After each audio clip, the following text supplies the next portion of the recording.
Bonjour à tous et bienvenue donc pour ce cours de 2014. Et je salue tout particulièrement un groupe d'une cinquantaine de scolaires de Pau qui viennent assister à ce cours. Je ne sais pas s'ils sont dans cet amphithéâtre ou dans un autre amphithéâtre. L'enseignement au Collège de France ne consiste pas à descendre un long fleuve tranquille dont on aurait dessiné à l'avance le cours. D'abord, parce qu'il est de règle de présenter chaque année les résultats d'une recherche nouvelle, ou du moins d'en exposer les objectifs, les hypothèses et les premiers linéaments, avec tout ce que cela implique, évidemment, en termes de travail préalable, mais aussi parce que tout projet de recherche peut aboutir à une impasse ou s'avérer moins fructueux que prévu et inviter en conséquence à rebrousser chemin et à prendre une autre voie de traverse. J'avais entrepris en 2005 d'interroger et d'inscrire dans une typologie compréhensive les nouvelles formes d'activité citoyenne dont certaines faisaient preuve de vivacité, alors même qu'il semblait régner un fort désenchantement partout dans le monde, dans l'ordre de l'expression électorale. L'ouvrage de la contre-démocratie, la politique à l'âge de la défiance, le sujet reste d'actualité, tiré de ce cours, a été publié en septembre 2006. J'ai alors formé le dessein, plus vaste, de décrire les métamorphoses qui affectaient les démocraties contemporaines, en continuant par une description des mutations qui affectaient les institutions démocratiques proprement dites, dans la légitimité démocratique, impartialité, réflexivité, proximité, publié en septembre 2008, j'ai ainsi analysé les conditions dans lesquelles se développaient les institutions structurées autour de ces trois principes d'impartialité, réflexivité, proximité, alors même que les institutions majoritaires devenaient fréquemment suspectées. Avec La Société des égaux, publiée en septembre 2011, j'ai poursuivi cette investigation en prenant comme objet les formes sociales de la société démocratique. En ayant ainsi analysé la démocratie contemporaine dans ses trois dimensions d'activité civique, de régime politique, les institutions, et de forme sociale, je pensais être arrivé à un point où il me serait possible de tenter de donner un cadre d'ensemble à ces travaux sur les mutations contemporaines de la démocratie. C'est ce que j'ai voulu entreprendre dans mes cours de 2012 et de 2013, auquel j'avais donné le titre peut-être un peu trop imposant, La démocratie, esquisse d'une théorie générale. Le cours de 2012 a été consacré dans cette perspective à faire une théorie de l'indétermination démocratique, tandis que celui de 2013 a proposé un cadre d'ensemble pour traiter des pathologies de la démocratie. Voilà où j'en étais après avoir terminé mon cours de l'an dernier, au printemps 2013. Je vais très rapidement rappeler les acquis de ces 2 années avant d'expliquer pourquoi j'ai été amené cette année à me lancer dans une nouvelle direction à laquelle je n'avais préalablement pas pensé. Nouvelle direction auquel le cours de cette année va être consacré. Je rappelle donc d'abord les acquis de ces cours sur l'indétermination démocratique et sur les pathologies de la démocratie. Les acquis du cours sur l'indétermination démocratique. Nul ne songerait aujourd'hui à contester que la démocratie désigne la forme naturelle de l'idéal politique. Si elle apparaît depuis plus de 2 siècles comme l'incontournable principe organisateur de tout ordre politique moderne, l'impératif que traduit cette évidence a cependant était toujours aussi ardent qu'imprécis. Bien loin de correspondre à une simple incertitude pratique sur les voies de sa mise en œuvre, le sens flottant de la démocratie participe en fait de son essence. Il évoque un type de régime qui n'a cessé de résister à une catégorisation indiscutable. C'est de là que procède d'ailleurs la particularité du malaise qui sous-tend son histoire. Le cortège des déceptions et le sentiment des trahisons qui l'ont toujours accompagné ont été d'autant plus vifs que n'a cessé d'être inaccomplie sa définition.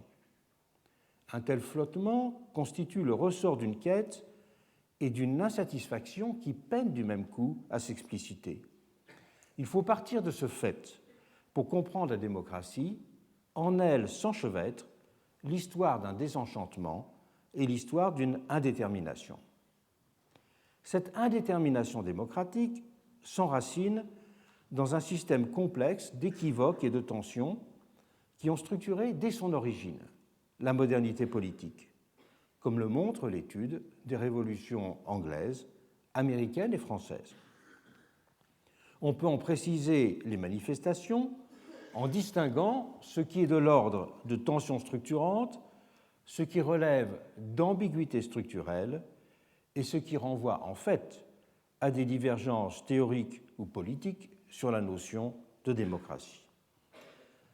On peut ainsi d'abord distinguer 4 tensions structurantes de la démocratie. Celles en premier lieu qui sont liées à la fonction de représentation. Celle-ci a en effet classiquement 2 dimensions, l'organisation d'une délégation d'une part et la production d'une figuration de l'autre. Le représentant peut ainsi être le mandataire du représenté ou son image. Le problème est que ces 2 approches conduisent à des conceptions et à des qualités relativement opposées. Le mandataire doit être d'abord fonctionnellement capable d'assumer la mission qui lui a été confiée. Il s'établit donc avec lui une différence constitutive entre le représentant et le représenté. À l'inverse, si le représentant doit être à l'image du représenté, c'est la qualité sociologique de similarité, de proximité qui est recherchée. Le représentant ne doit alors être qu'une sorte de double, équivalent et valorisant en même temps du représenté. Le problème est que ces 2 qualités sont relativement antagoniques, rendant en permanence insatisfaite la quête d'une représentation adéquate. Tension, en second lieu, liée aux conditions d'obtention de la légitimité par les gouvernants et les formes de cette dernière. Elles peuvent n'être que procédurales et reposer, par exemple, sur le verdict majoritaire des urnes. Mais elles peuvent aussi renvoyer une appréhension substantielle, plus exigeante donc de la volonté générale. Un pouvoir n'étant dans ce cas considéré comme pleinement démocratique et pleinement légitime que s'il est soumis à des épreuves permanentes de contrôle et de validation à la fois concurrentes et complémentaires de l'expression majoritaire. Il devra par exemple se plier à des impératifs de mise à distance des positions partisanes et des intérêts particuliers, définissant une légitimité d'impartialité, de prise en compte des expressions plurielles du bien commun, définissant ce que j'appelais une légitimité de réflexivité, élargissant ainsi la nature des épreuves de soumission à la généralité sociale. La légitimité démocratique nécessitera alors le développement d'institutions comme les autorités indépendantes et les cours constitutionnelles. Elle se mesurera aussi à l'aune des pratiques gouvernementales, renvoyant à la perspective d'un nouvel art de gouvernement. D'un côté, une légitimité d'autorisation, de l'autre côté, une légitimité d'exercice. La légitimité d'autorisation est acquise de façon instantanée par l'élection, tandis que la légitimité d'exercice résulte d'une mise à l'épreuve et d'une appréciation continue des citoyens. Mais il y a loin du permis de gouverner que délivre la victoire électorale à la notion de bon gouvernement, qui est la résultante d'une action dans la durée. L'écart entre ces deux dimensions est au cœur de la formation du sentiment de désenchantement démocratique. Désenchantement qui est aussi lié à la différence des qualités individuelles et politiques qui caractérisent le bon candidat électoral et le bon gouvernant. Le bon candidat doit faire preuve de proximité, séduire et prétendre pouvoir élargir le champ des possibles. C'est avant tout un homme de la parole. Le bon gouvernant met à l'inverse l'accent sur les contraintes. Il est jugé sur ce qu'il fait effectivement et doit inscrire cette action dans une durée en décalage avec les impatiences sociales et les accélérations permanentes du temps médiatique. Le problème est que l'écart entre ces deux figures n'a cessé de s'accroître à l'âge des réseaux sociaux et de la télévision. Tension, en troisième lieu, entre les différents régimes de temporalité du politique. La démocratie a historiquement été marquée par le souci de rompre avec le poids des traditions et des héritages. L'histoire n'est pas notre code, disait fameusement Rabot-Saint-Étienne pendant la Révolution. La démocratie a ainsi toujours manifesté une préférence pour le présent.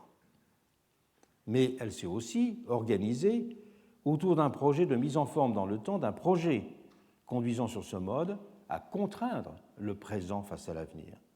Ces différents régimes de temporalité renvoient à la distinction entre la notion de décision et celle de volonté. Des décisions peuvent être répétées, instantanées, alors qu'une volonté est un déploiement de l'être social dans le temps.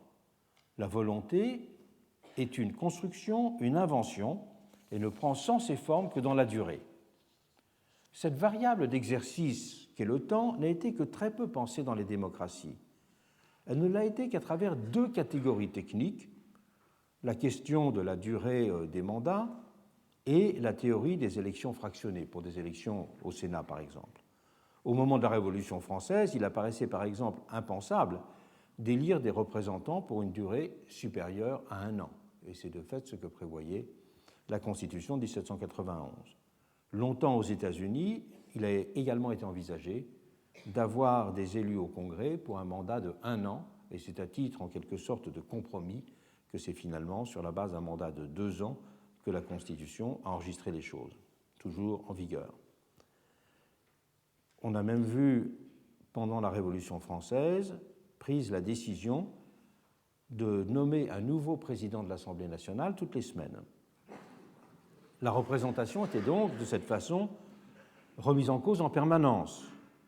Les élections fractionnées, comme celles qui sont utilisées pour élire les sénats dans beaucoup de pays du monde, constituent quant à elles un mécanisme tout à fait différent, car elles présupposent au contraire qu'on a une permanence du corps représentatif. Le corps est permanent et ses membres, eux, ne cessent de changer. Se met ainsi en place, du point de vue des temporalités, une tension entre ce qu'on pourrait appeler une démocratie de la décision et une démocratie de la volonté. Tension qui n'est résolue en fait par la superposition dans le moment constituant. Doivent ensuite être prises en compte les ambiguïtés structurelles de la démocratie. La première, et la principale de ces ambiguïtés, concerne la difficulté de saisir son sujet, le démos.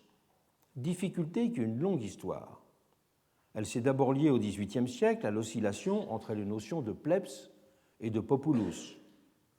À l'âge des révolutions, elle a ensuite résulté de la tension entre une appréhension juridique et philosophique du peuple, alors considéré comme un corps civique indivisible, et la considération sensible du peuple social, à la fois peuple-mouvement et peuple-condition. Mais au-delà de cette tension entre le peuple corps civique et le peuple social, c'est l'appréhension sociologique même de ce dernier peuple-condition qui est problématique dans une société d'individus largement désubstantialisée. On est alors réduit à le saisir en le décomposant sous les espèces d'une addition de ces manifestations ou de ces figures. Peuple invisible des multiples situations d'oubli social, peuple histoire de l'évocation des lieux et des moments de mémoire, peuple principe, forme de tous les sujets de droit et expression des valeurs fondatrices du vivre ensemble enfin. Il est ainsi constitué, ce dernier, par ce qui fonde le projet d'inclusion de tous dans la cité. Cette polysémie du mot peuple en multiplie les figures qui peuvent être concurrentielles et entraîner en conséquence d'insolubles conflits de légitimité, car chacun de ces différents peuples a en quelque sorte ses représentants spécifiques. Les assemblées parlementaires représentent le peuple électoral, le peuple arithmétique de la majorité. Les conseils constitutionnels et les cours suprêmes ou les cours suprêmes représentent le peuple principe. Les enquêtes sociales révèlent le peuple invisible et de multiples organisations de la société civile mobilisent le peuple événement, aussi appréhendé comme peuple social. Cette polysémie est redoublée par l'incomplétude du peuple électoral arithmétique. Supposé exprimer au moment d'une élection la volonté générale, ce peuple n'est toujours de fait que l'expression d'un fait majoritaire, en outre de plus en plus mince dans les régimes démocratiques. Tout l'édifice démocratique, j'ai longuement insisté sur cette question, repose du même coup sur la fiction d'une majorité équivalent à la totalité, fragilisant de la sorte la capacité représentative de l'élection. Si cette dernière a l'intérêt de représenter un pouvoir du dernier mot et de trancher à un moment donné les différends, les antagonismes sociaux et les conflits d'intérêts, je rappelle qu'il y a dans le verbe grec kratéin l'idée de l'emporter sur autrui, elle ne peut du même coup prétendre à disposer d'un monopole de légitimité, faute d'être la seule expression de la généralité sociale. Les divergences théoriques et politiques sur la notion de démocratie prolongent l'effet de ces tensions structurantes et de ces ambiguïtés structurelles. Les équivoques sur le sens, le cadre d'exercice et les formes de la souveraineté populaire sont là centrales. Elles ont pris leur source dans le fait que la mise en place des procédures représentatives s'est dès l'origine imposée comme une évidence fonctionnelle, mais que cette évidence a historiquement recouverte une ambiguïté majeure. D'un côté, en effet, le système représentatif a été appréhendé comme un simple artifice technique résultant d'une contrainte purement matérielle, la difficulté de considérer le peuple tout entier comme législateur et magistrat dans une société de grande dimension.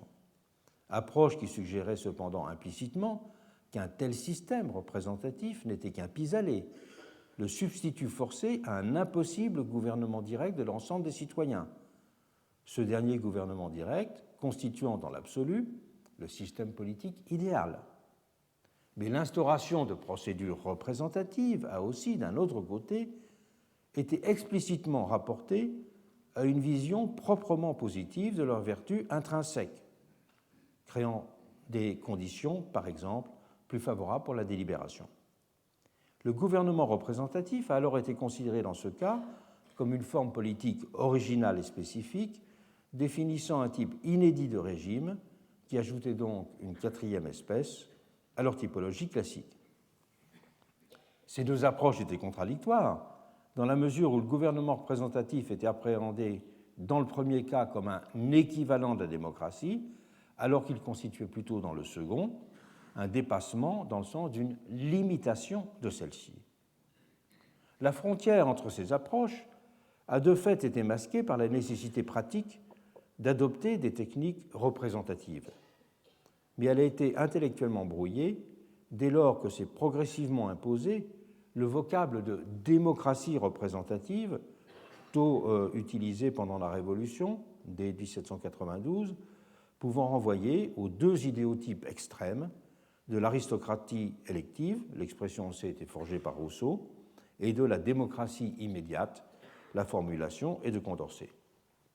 Dans un cas, la démocratie est comprise comme simple consentement périodique des gouvernés aux gouvernants, et la séparation des deux, impliquant de fait la reconnaissance d'une différence de capacité entre eux, renvoyant dans ce cas ce qu'on pourrait appeler une simple démocratie d'autorisation. C'est de cette façon que Sieyès en France et Madison aux États-Unis concevaient le gouvernement représentatif. De l'autre, elle est considérée comme un exercice directement actif de la citoyenneté qui trouverait son expression accomplie, mais limitée dans son champ, dans l'exercice du référendum. Je vous rappelle que le cours cette année sera justement consacré à l'analyse du référendum, la place du référendum en démocratie. C'est le système de ces indéterminations qui permet de comprendre la polysémie du mot démocratie. Les batailles sémantiques pour sa définition ont été permanentes, d'où la célèbre remarque de Blanqui, stigmatisant ce mot vague, banal, sans acception précise, qui en faisait à ses yeux un mot en caoutchouc. Mais ce ne sont pas vraiment des définitions normatives, concurrentes, qui se sont affrontées, pour y voir soit l'emblème de tous les mots ou l'idée absolue du bien politique.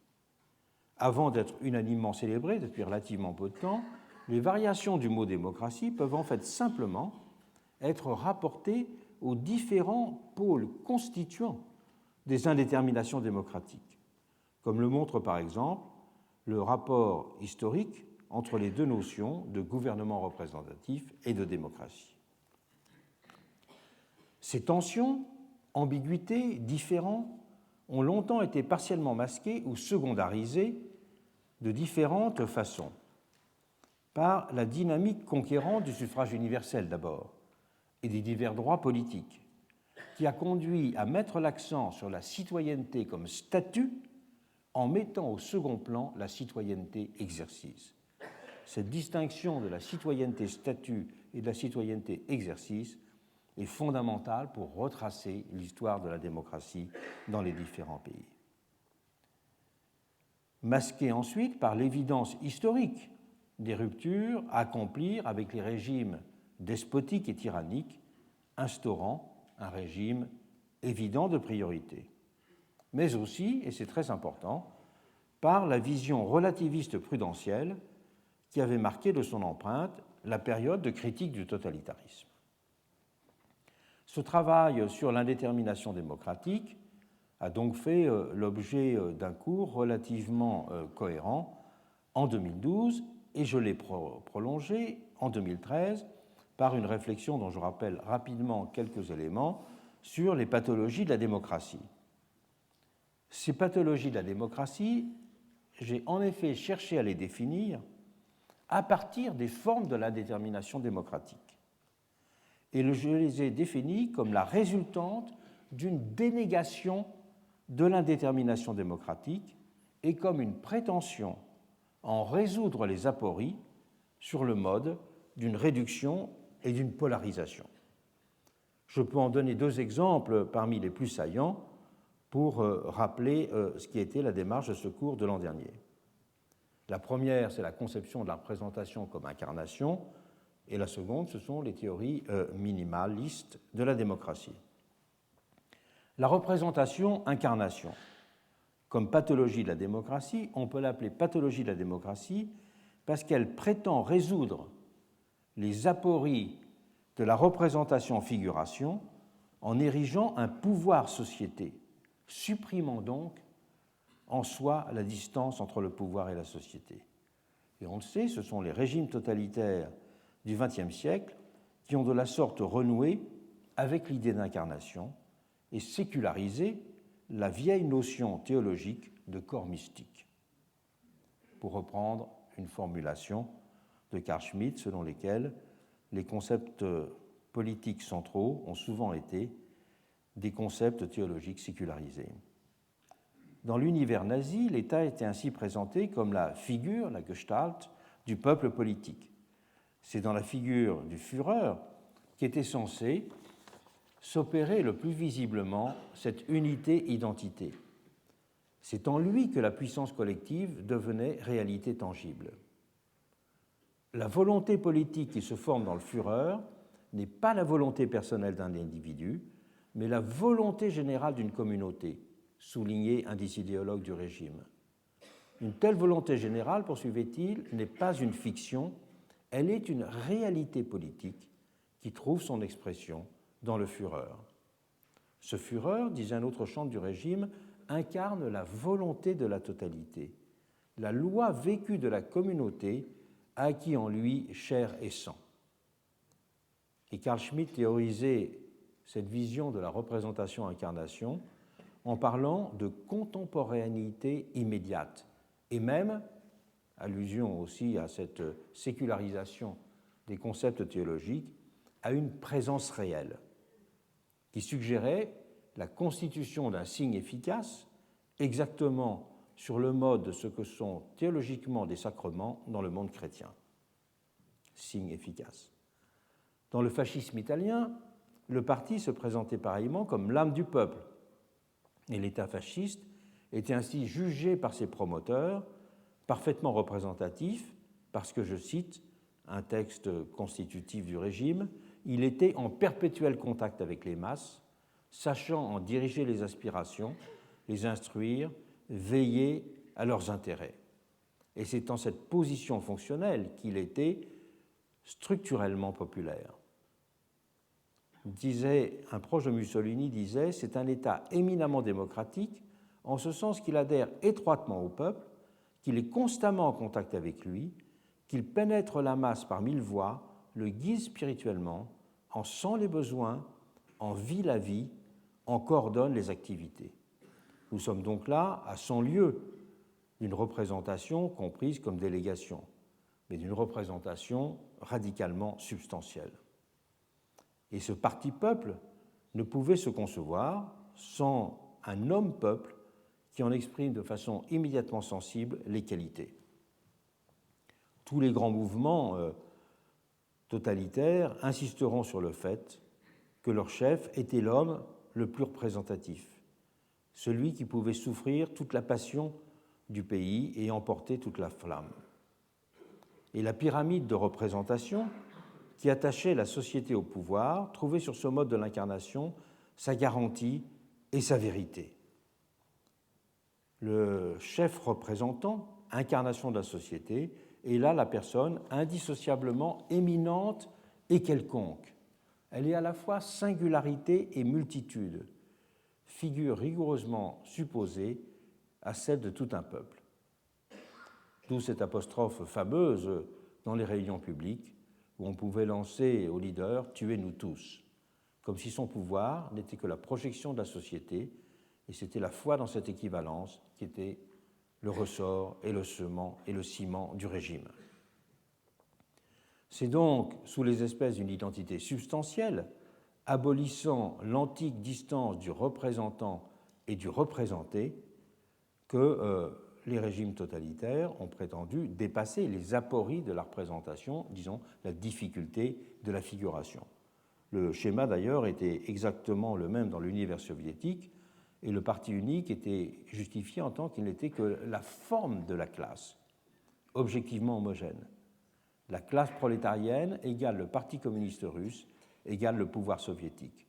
Le pouvoir soviétique égale le comité central égale le bureau politique égale le premier secrétaire.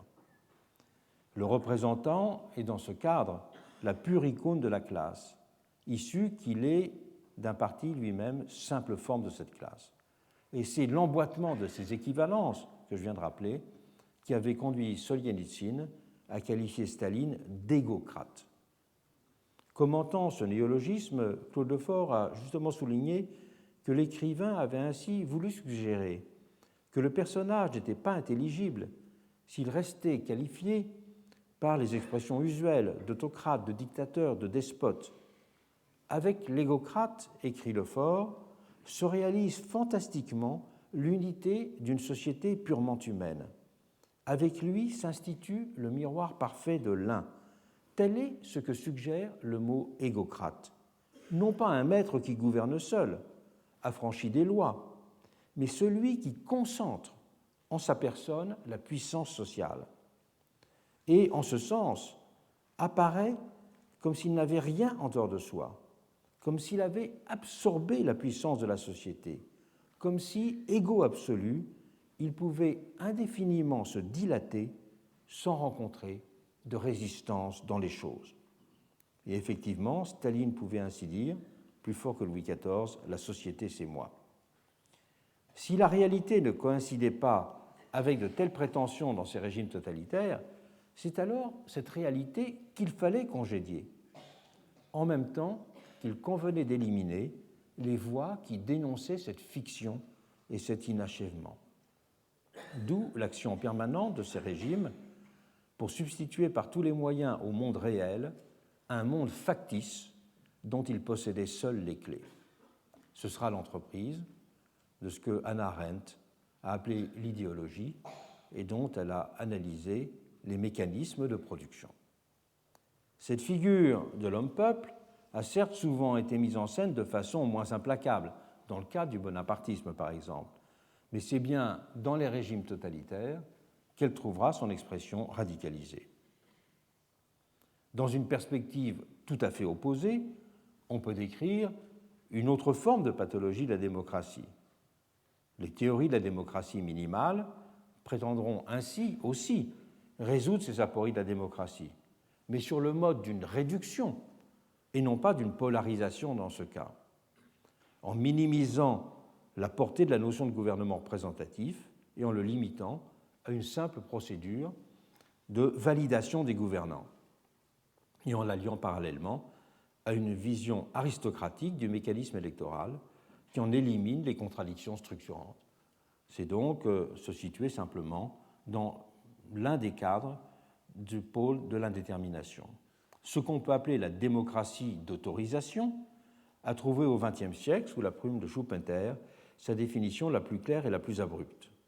Appliquant à la politique dans Capitalisme, Socialisme et Démocratie, publié en 1942, sa vision de l'économie, il a défini la démocratie comme un système concurrentiel dans lequel des entrepreneurs politiques opèrent sur des votes pour obtenir le pouvoir de gouverner.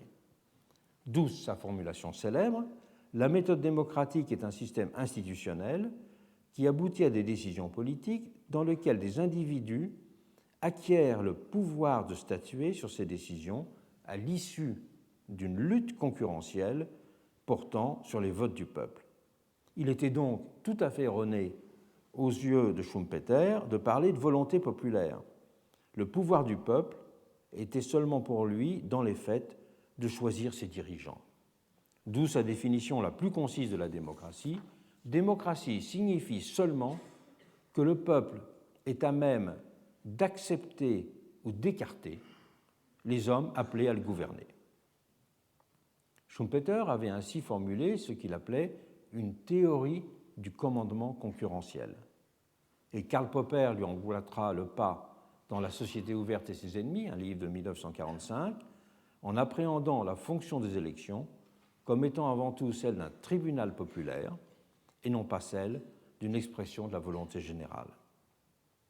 Cette vision minimaliste s'est souvent adossée à une conception prudentielle et relativiste, comme chez Kelsen, ou un souci prioritaire d'éviter le glissement vers le totalitarisme, comme chez Popper. Réaliser la démocratie, souligne ainsi Popper, ne veut pas tant dire mettre le peuple au pouvoir que s'efforcer d'éviter le péril de la tyrannie. C'est donc une définition négative de la démocratie. Ce type d'approche, qui a toujours ses turiféraires, a de fait été marqué par le spectre du totalitarisme. Mais il a aussi correspondu au souci de partir de la démocratie réelle, telle qu'elle fonctionnait dans les faits, avec ses inachèvements. Il est certain qu'en termes de pratique, c'est souvent à une simple validation des gouvernants que c'est historiquement réduit la démocratie, dans les faits. Mais le problème de ces théories minimalistes de la démocratie est qu'elles érigent les inaccomplissements de la démocratie en une implacable loi des reins. On retrouve d'ailleurs cette expression de loi des reins pour formuler les théories minimalistes et réalistes de la démocratie chez d'autres théoriciens dits réalistes du début du XXe siècle, comme Michels, Ostrogorski ou Mosca. C'est en ce sens qu'on peut parler d'une pathologie, même si elle n'a évidemment ni la portée ni les conséquences de celles qui dérivent de la prétention à former une représentation incarnation. Il y a une pathologie de l'excès dans certains cas, à une pathologie de la limitation dans l'autre. Il faut encore souligner que cette démocratie minimale s'est historiquement enracinée en profondeur dans le présupposé d'une différence de qualité et de capacité entre élus et électeurs, renvoyant à une interprétation qu'on a souvent qualifiée d'aristocratique du gouvernement représentatif et qui avait été théorisée dès la fin du XVIIIe siècle par les pères fondateurs américains et certains des pères fondateurs français. En Amérique, ils avaient en effet explicitement et fermement défini la République américaine comme une forme de gouvernement représentatif radicalement opposée à l'idée démocratique littérale en son principe, et pas seulement donc pour des raisons pratiques tenant à la taille des républiques concernées. La véritable distinction entre les anciens gouvernements et le gouvernement américain, disait-on ainsi dans le Fédéraliste, c'est l'exclusion totale du peuple, en sa capacité collective, de toute participation au dernier, et non l'exclusion totale des représentants du peuple de l'administration des premiers. Le principe représentatif n'avait donc pas pour eux une fonction d'ordre procédural, il jouait plus encore le rôle d'un opérateur sociologique. L'effet de la représentation, soulignait ainsi Madison dans le célèbre article 10 du Fédéraliste, est d'épurer et d'élargir l'esprit public en le faisant passer par l'intermédiaire d'un corps choisi de citoyens, dont la sagesse est le mieux à même de discerner le véritable intérêt du pays, et dont le patriotisme et l'amour de la justice seront les moins susceptibles de sacrifier cet intérêt à des conditions éphémères et partiales. Le propre de la représentation était ainsi pour ces pères fondateurs américains de produire un effet de sélection, de distinction, ayant pour conséquence de faire accéder au pouvoir des hommes plus capables que la masse des électeurs de discerner l'intérêt général. Il était, pour résumer les choses, de faire émerger une aristocratie naturelle. Du côté français, il n'est pas difficile de citer des formulations de Sieyès, de Barnave ou de Roederer, les principaux inspirateurs de la Constitution de 1791, proches de celles de Madison ou d'Hamilton.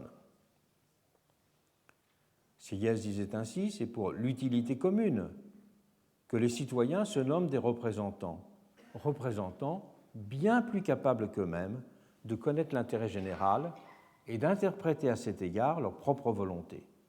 La très grande majorité de nos citoyens, poursuivait-il, n'a en effet ni assez d'instruction ni assez de loisirs pour vouloir s'occuper directement des lois qui doivent gouverner la France.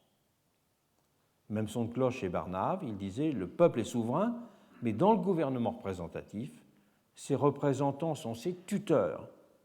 Ses représentants peuvent seuls agir pour lui parce que son propre intérêt est presque toujours attaché à des vérités politiques dont il ne peut avoir la conscience et la connaissance nettes et profondes. » Ces formulations, on les trouvera répétées tout au long du XIXe siècle. En France, chez de nombreux républicains. Il suffit de regarder de nombreux discours de Jules Grévy, par exemple, pour retrouver presque mot à mot des formules de Roederer ou des formules de Sieyès. Et même si ces formulations au XXe siècle seront ensuite souvent moins tranchées, l'esprit de distinction qu'elles reflétaient continuera de fait à sous-tendre les visions dominantes de l'élection, réduisant du même coup la démocratie à une procédure pour choisir ses chefs. La démocratie définie comme une procédure pour choisir les chefs est une formule de Max Weber. La seule différence avec l'époque de Madison et de Sieyès étant justement que c'est alors le terme de démocratie qui sera dorénavant utilisé pour qualifier ou marquer cette dimension aristocratique. Bien d'autres exemples de pathologie de la démocratie auraient pu être choisis, mais l'important était là, dans ce bref rappel, de suggérer qu'elles ont tout en commun de nier l'indétermination démocratique et de réduire ces tensions constitutives sur le mode de simplification forcée le caractère problématique de son sujet, de sa nature, de son objet, de ses temporalités et de ses procédures étant masquées. À chaque fois, ses prétentions à la réaliser l'ont trahi ou même totalement défiguré. Le développement de l'idéal démocratique doit donc être appréhendé autrement. C'est par la démultiplication de ses formes et la complication de ses mécanismes qu'il peut progresser de façon réaliste et positive. À l'inverse, en effet, de ces tentatives historiques de simplification ou de réduction, il me semble qu'il s'agit de compliquer la démocratie pour l'accomplir. Et c'est autour de ce thème de la complication démocratique que je pensais initialement organiser ce cours de 2014. Mais je me suis rapidement aperçu que j'avais en fait déjà commencé à considérer les choses dans cette direction avant même d'avoir entrepris mon travail sur l'indétermination et les pathologies, en ayant implicitement proposé une forme de pluralisation des institutions démocratiques à l'issue du cours sur la légitimité notamment, et en ayant de fait aussi participé à une redéfinition des termes de la division des pouvoirs, compris sur le mode de leur démultiplication, dans mon travail sur la contre-démocratie. C'est en tout cas dans cette perspective de la complication démocratique que je peux maintenant resituer les résultats de ces deux recherches précédentes. Et j'en rappelle très brièvement les éléments pour bien faire apparaître ce troisième volet d'une recherche consacrée à la complication démocratique. D'abord, la pluralisation des institutions démocratiques. La démocratie polarisée considère les institutions majoritaires, celles qui sont soumises à l'autorité directe des gouvernants, et considère qu'elles sont l'expression adéquate de la volonté générale. Mais nous n'avons dit que ce pouvoir majoritaire n'était assimilé à l'intérêt public que par le biais d'une fiction, celle qui consiste à faire comme si le plus grand nombre valait pour la totalité. Fiction, certes, fonctionnellement nécessaire, car le fait majoritaire s'impose à l'esprit comme une procédure simple et incontestable en tant que principe de décision, principe du dernier mot, mais fiction dont les effets doivent être encadrés par des mises en forme concurrentes et complémentaires du pouvoir de la généralité sociale, comme je l'ai suggéré tout à l'heure. Et deux voies plus indirectes que celles de l'expression électorale peuvent être définies pour aider à constituer un pouvoir de cette généralité sociale. C'est donc la réalisation de la généralité par le détachement des particularités, une vision négative, par la distance raisonnée et organisée vis-à-vis des différentes parties impliquées dans une question. Le pouvoir, à ce moment-là, sera appréhendé comme un lieu vide. La qualité de généralité d'une institution est constituée dans ce cas par le fait que personne ne peut se l'approprier. C'est une généralité négative. Elle renvoie à la fois à des variables de structure qui peuvent en être le support, le fait d'être indépendant par exemple, et à des variables de comportement, l'impartialité, le maintien de la distance ou l'équilibre. Et c'est elle qui définit la position d'institutions comme les autorités de surveillance ou de régulation, et qui les distingue au premier chef d'un pouvoir élu.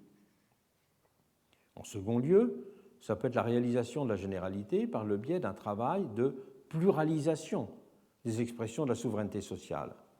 Le but est là de compliquer les sujets et les formes de la démocratie pour en réaliser les objectifs. Il s'agit notamment de corriger les inaccomplissements résultant de l'assimilation d'une majorité électorale à la volonté du corps social appréhendée dans sa globalité. On pourrait parler là d'une généralité de démultiplication. Et on peut considérer qu'une Cour constitutionnelle participe d'une telle entreprise lorsqu'elle veille à passer au tamis de la règle constitutionnelle les décisions du parti majoritaire. Ces deux façons d'envisager la réalisation de la généralité ont en commun de reposer sur une approche de la totalité sociale qui n'est comprise ni sur le mode d'une agrégation arithmétique, qui est avec l'idéal sous-jacent d'unanimité, ni dans une perspective moniste, avec la référence à un intérêt social qui serait conçu comme la propriété stable, l'essence d'un corps collectif ou d'une structure. Elle renvoie plutôt à la valorisation de ce que j'appellerais des visions plus dynamiques d'opérations de généralisation. On retrouve dans cette recherche de désubstantialisation une préoccupation proche de celle d'Habermas. Habermas, qui souhaitait définir de façon procédurale la souveraineté du peuple, et non plus substantielle. Mais à la différence d'Habermas, je me suis proposé d'élargir cet objet au-delà d'une dimension délibérative procédurale. Ces deux modes de pluralisation des institutions démocratiques sont associés aux deux nouvelles figures de la légitimité que j'ai déjà mentionnées tout à l'heure, la légitimité d'impartialité et la légitimité de réflexivité. Contrairement aux légitimités d'établissement et d'identification, qui étaient indissociables de propriétés comme appartenant intrinsèquement à certains pouvoirs, l'élection ou le concours donnent un statut, par exemple, à ceux qui ont triomphé de l'épreuve indiquée, alors que ces qualités, ces formes émergentes sont constituées par des qualités. Et donc, on passe d'une démocratie de statut ou d'éléments démocratiques de statut à des éléments démocratiques de qualité. Et dans ce dernier cas, la légitimité n'est donc jamais acquise. Elle reste toujours précaire, continuellement remise en jeu, dépendant de la perception sociale de l'action et du comportement des institutions. Ce dernier point est essentiel. Il traduit le fait que ces nouvelles figures sortent du cadre de la typologie usuelle distinguant la légitimité, produit d'une reconnaissance sociale, et la légitimité comme adéquation à une norme. Ces formes de légitimité mentionnées ont en effet un caractère hybride. Elles dérivent des caractéristiques des institutions, de leur capacité à incarner des valeurs et des principes, mais elles restent simultanément dépendantes du fait qu'elles doivent être perçues comme telles. On peut de la sorte concevoir que leur déploiement puisse faire entrer les démocraties dans un nouvel âge. Et le régime de légitimité qui émerge conduit à dépasser les termes de l'opposition traditionnelle entre les gardiens de la généralité républicaine, surtout préoccupés par la substance des choses, et les champions d'une démocratie forte, d'abord attentifs à l'intensité des procédures et de la mobilisation sociale. Une autre façon de concevoir cette démultiplication, cette complication de la démocratie, c'est de définir une conception élargie de la division des pouvoirs.